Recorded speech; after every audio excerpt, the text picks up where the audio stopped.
বন্ধুরা, আমরা আজকে সেট অফ ফাংশনের একটি ম্যাথ করছি। সেট অফ ফাংশনের আমরা নানা রকম সেট হতে পারি। আমরা যেটা সেটের অঙ্ক করছি, এটা কিন্তু পূর্ণ সংখ্যার সেট। জেড দ্বারা পূর্ণ সংখ্যা জেড বোঝায়। তাছাড়া হচ্ছে স্বাভাবিক সংখ্যার সেট, বাস্তব সংখ্যার সেট, যেগুলো হচ্ছে এন ও কিউ দ্বারা বোঝায়। এখানে যেহেতু জেড দ্বারা বুঝিয়েছি, তার মানে এটা একটি পূর্ণ সংখ্যার সেট। এখানে ফার্স্টে অবশ্যই তোমাকে দেখতে হবে যে সেই সেটটির কোনো নাম দেওয়া আছে নাকি। যেমন আমি যে এখান থেকে কোশ্চেন নিয়েছিলাম সেখানে কোনো নাম দেওয়া নেই। সো তখন অবশ্যই যদি নাম না দেওয়া থাকে তাহলে লিখে দেবো যে ধরি, তারপর তোমাদের ইচ্ছা মতো A B C X Y Z যা খুশি ধরো। এ ইকুয়ালস টু সেটটার নাম। এবারে আমাকে অবশ্যই বুঝতে হবে যে এক্স এর মান কি কি হতে পারে, কি হবে তা না, কি হতে পারে। সো আমাকে একটু মনে মনে ম্যাথটা করলাম। ম্যাথ যখন করব তখন দেখবো যে এখানে 5 এর চেয়ে বড় যদি হতে হয় এক্স স্কোয়ারকে, তাহলে অবশ্যই এক্স ইকুয়াল টু 3 হতে হবে, প্লাস 3 মাইনাস 3 অবশ্যই, কারণ জেড ইকুয়ালস টু কিন্তু প্লাস মাইনাস এবং 0 এই সব রকমের ম্যাথই নিতে পারে। শুধু সে হচ্ছে ভগ্নাংশ বা দশমিক এগুলো নিতে পারে না, পূর্ণ সংখ্যা চিন্তা। সুতরাং ফার্স্টে আমি দেখবো যে এক্স কি কি হতে পারে। সুতরাং ফার্স্টে আমি যে শূন্য করবো যে 0 plus minus 1 plus minus 2 plus minus 3 plus minus 4, এভাবে করে। এটা কিন্তু একটা অসীম সংখ্যার সেট, সেজন্য এটার কোনো শেষ নেই। অসীম সংখ্যার সেটগুলোতে সবসময় এরকম করে ডট ডট করে দেখাতে হয় যে চলছে। এবারে আমি অবশ্যই ফার্স্টেই বলেছিলাম যে এক্স এর মান যদি 3 হয় তাহলে ফার্স্ট মানটা পাবো আমরা, যেটা 5 এর থেকে বড় হবে। 5 এর থেকে বড় আর কোনো মান পাওয়া যাবে না এক্স স্কয়ারের ক্ষেত্রে। সুতরাং এক্স এর মান যেহেতু 3 হলে আমরা 5 এর থেকে বড় পাবো, আমরা কিন্তু ঠিক মান থেকেই শুরু করতে পারবো না। তাহলে 1 নাম্বার হোক বা হাফ নাম্বার হোক টিচাররা কাটবে। সো একটু আগ থেকে শুরু করতে হবে, কারণ আমরা ভাবতেছি যে আমরা জানি না, আমরা টিচারকে শেখাচ্ছি বসে বসে। সো অবশ্যই প্লাস মাইনাস 2 থেকে শুরু করবো। এক্স ইকুয়ালস টু ফার্স্টে প্লাস মাইনাস 2 হলে x square equals to plus minus 2 whole square equals to 4, যা কিন্তু অবশ্যই 5 থেকে বড় না।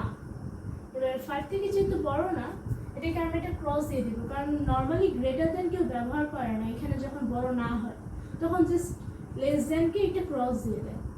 এবং এবারে এক্স কিউবের ক্ষেত্রে আসি। এখানে প্লাসও আছে প্লাস মাইনাসও আছে। প্লাস মাইনাসে কিন্তু মান আলাদা হয় এক্স কিউবের ক্ষেত্রে, যেহেতু এখানে বিজোড় সংখ্যা দেওয়া আছে এক্স এর উপর। সুতরাং আমরা 3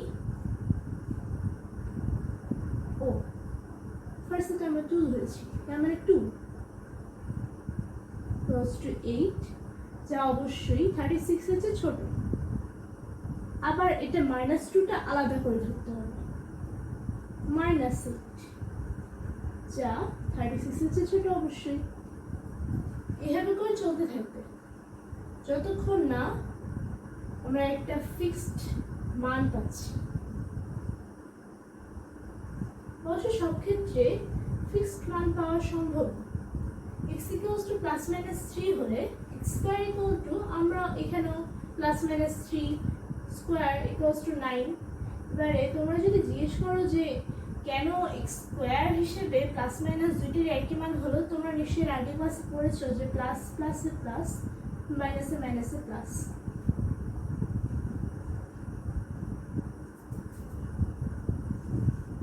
x cube equals to plus minus 3, এক্ষেত্রেও ওই একই কারণে আমরা 3 আর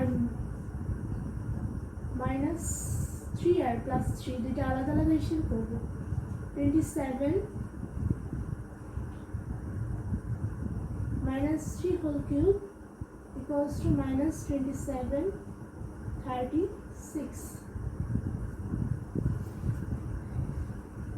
এবারে ধরবো হচ্ছে প্লাস মাইনাস 4 হলে x equals to plus minus 4 হলে এক্স স্কোয়ার ইকুয়ালস টু ফার্স্টে তো 16 হবে plus minus 4 square equals to 16, যা অবশ্যই 5 থেকে বড়। কিন্তু যখন আমরা প্লাস 4 কিউব করব তখন একটা ঝামেলা বেঁধে গেল। তখন কি দেখা গেল যে প্লাস 4 কিউবের মান 36 এর চেয়ে অনেক বড়। সো আমরা বললাম যে গ্রেটার দ্যান লেস দ্যান সেটা চেঞ্জ করে না, নর্মালি জাস্ট ক্রস করে দেয়। সো এটা ক্রস করে দিলাম, ক্রস করে দিয়ে 36। কিন্তু যখন আমরা আবার করলাম -4 হোল কিউব, ব্যাস এটা আরেক ঝামেলা। -4 হোল কিউব হয়ে গেল -64, যা 36 এর থেকে ছোট হয়। এভাবে করে যখন আমি x equals to plus minus 5 করে লিখব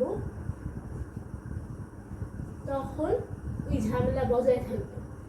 প্লাস মাইনাসের ক্ষেত্রে প্লাসের মানটা বড় হয়ে যাবে, কিন্তু মাইনাসের মানটা উল্টা ছোট হতে থাকবে, কারণ মাইনাস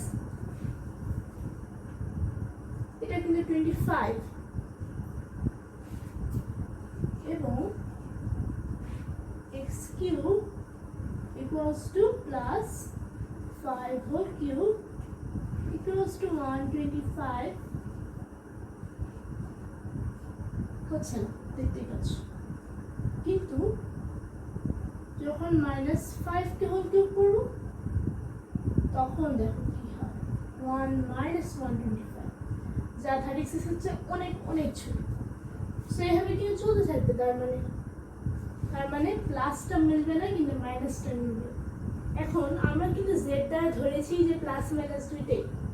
আমরা কিন্তু এমন না যে দুইটা একসাথে হইতে হবে, একটা হইলেই চলবে, সেটাই মান হবে, সমস্যা কি? সুতরাং যেহেতু আমরা নাম ধরেছিলাম এই ধরব, এর মান হবে হচ্ছে এভাবে করে একটি সেকেন্ড ব্র্যাকেট অবশ্যই দিতে হবে মান লেখার সময়। এর মান যেহেতু যত ছোটোর দিকে যাবে মাইনাসের, তত হচ্ছে সব অ্যান্সার হতেই থাকবে, সবই 36 এর চেয়ে ছোটোই হবে। সুতরাং আমি এভাবে ডট ডট দিয়ে নিই। এখানে যেহেতু আমি দেখাচ্ছি -5 পর্যন্ত, -5টা ফার্স্ট অ্যান্সার অবশ্যই -5 না, কিন্তু আমরা দেখিয়েছি -5 পর্যন্ত। সো এটা অবশ্যই লিখতে হবে, যতটুকু দেখাবো ততটুকু লিখব। আর সবচেয়ে লাস্ট অ্যান্সার 3। দেখতেই পাচ্ছ বন্ধুরা যে আমরা একটা সেট অফ ফাংশনের ম্যাথ খুব সহজে সলভ করে দিলাম। এটা কিন্তু পরীক্ষা আসলে পুরোটুকুই লেখা উচিত, কিন্তু কিছু কিছু স্কুলে পুরোটুকু লিখলে বেশি নাম্বার দেয়, কিছু স্কুলে পুরোটুকু না লিখে সংক্ষেপে লিখলে নাম্বার দেয়, কিন্তু বোর্ডে নর্মালি সংক্ষেপে লিখলেই নাম্বার দেয়। আশা করি তোমাদের অঙ্কটি তোলা হয়েছে। অঙ্কটি আবার প্র্যাকটিস করবে পাশে। এই টাইপসের আরও কিছু পূর্ণ সংখ্যার ম্যাথ তোমাদেরকে দেওয়ার চেষ্টা করবো আমি। রাখি, আল্লাহ হাফিজ।